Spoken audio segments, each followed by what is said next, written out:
nga ba mag-sign up sa BPI online app para na rin magamit mo ito sa fund transfer, bills payment, at marami pang iba? By the way, kung first time mo sa channel na to and gusto mo pa ng mga online tutorial videos katulad nito, please click the subscribe button. I-open lang ang Play Store at i-search ang BPI or BPI Online katulad nito. Kapag na-install niya na siya, magpapakita itong open na button. I-tap ko lang yan at pwede nang mag-register. I-tap ko tong register with existing account. Ibig sabihin nito, meron ka ng account sa BPI. Halimbawa, yung ATM or savings account or deposit account. Pwede rin yung credit card or loan account. Pakita ko yan isa-isa dito. Tap ko yung I understand. Dito na yung part na mamimili tayo ng account mo sa BPI o yung product na tinatawag nila. Tap ko lang to, deposit account. Ang i-enter nyo dito ay yung account number ninyo sa BPI, maging yung date of birth ninyo. Kapag okay na, isolve lang tong math na question. Pini-verify na tao talaga yung nagka-sign up. And then, yung continue button, magiging malabo siya hanggat hindi tama yung account number dito. O hindi siya pasok sa sinasabing 10 or 14-digit account number. Tap ko tong continue para makapag-proceed.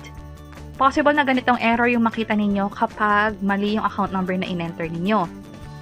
Ngayon, bago tayo mag-proceed at itama yung account number, ipakita ko muna or isingit ko muna very quick itong product. So, halimbawa, credit card naman, ang i-enter nyo rito ay yung customer number. Saan to makikita? Meron kayong statement of account para sa credit card ninyo. Pwede nyo itong ma-receive via email or pwede ipadala sa inyo ng BPI. Doon makikita yung mismong account number. At i-enter ulit dito yung date of birth katulad kanina. And lastly, isolve itong math question. Kapag loan naman, ganun din. Account number, ang i-enter nyo maging date of birth at isolve itong math question para makapag-proceed.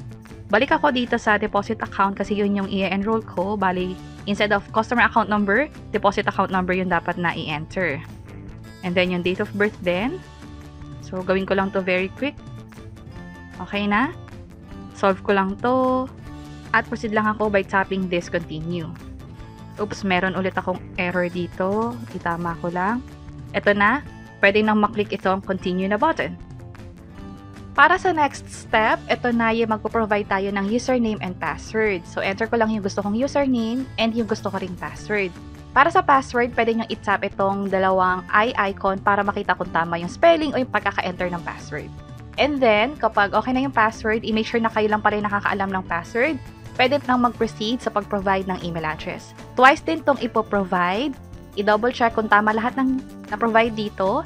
Lastly, dito sa baba, how did you learn about BPI app? So, enter ko na lang dito ay YouTube. Kahit anong sagot, pwede naman. Check ko tong I agree. Pwede niyong basahin yung terms and conditions. Pero sa akin, proceed na ako. Tap ko tong submit na button. Bali, yun yung step 2. Step 3 na tayo, verification. I-tap ko tong yes, send me the code at makapadala ng text doon sa phone number na nilagay nyo dun sa BPI application ninyo. Matatandaan, nag-open kayo ng bank account at merong part doon ng phone number. Tap ko tong confirm, na-receive ko na yung code, and okay na, successful na yung pag-create natin ng BPI account. From here, pwede nang i-enter yung username and password ninyo sa BPI. At after makapag-login, ito na agad yung account number ninyo maging yung balanse. Ito yung iba't ibang option. Pwede kang mag-transfer ng pera sa sarili mo ring BPI account. Halimbawa, meron kang multiple bank account sa kanila or savings account. Pwede rin to another BPI account or to another bank pa yan. Katulad ng sa nakikita natin dito. Yung Asia United Bank, pwede yan. BDO pwede. At marami pang iba. Also, pwede ka rin magbayad ng bills o mag-load. May option din dito na i-access yung investment mo or i-explore pa ito further gamit yung BPI app. Dito sa more na section, pwede nyong i-explore ito. Halimbawa, gusto nyong mag-request ng debit card or magpa-replace nito. Sa general settings, pwede ring i-update dito yung sa mobile key. Sa akin, naka-activate na siya. Pero sa inyo, possible naka-off pa siya. Pwede nyo siyang i-activate at meron kaming ginawang hiwalay na tutorial video tungkol dyan para saan ang mobile key. Pag may transaction kayo, halimbawa, fund transfer sa ibang bangko, halimbawa, punta ng BDO, China Bank, or iba pa, o kahit sa ibang wallet katulad ng GCash or Maya, kailangan ng mobile key para dyan. Also, naka-on na rin yung biometrics ko para ma-approve yung transaction gamit yung fingerprint ko pag in-scan ko. Meron pang ibang option dito, halimbawa QR generator, at marami pang iba. So, yun yung parang basic overview sa features nito sa BPI app. Pero ang pinakamahalaga ay nakapag-sign up tayo successfully. Kung sakali nagkakaroon kayo ng error, i-make sure na tama yung account number na ine-enter ninyo. Hindi dapat card number. Account number ang i-enter.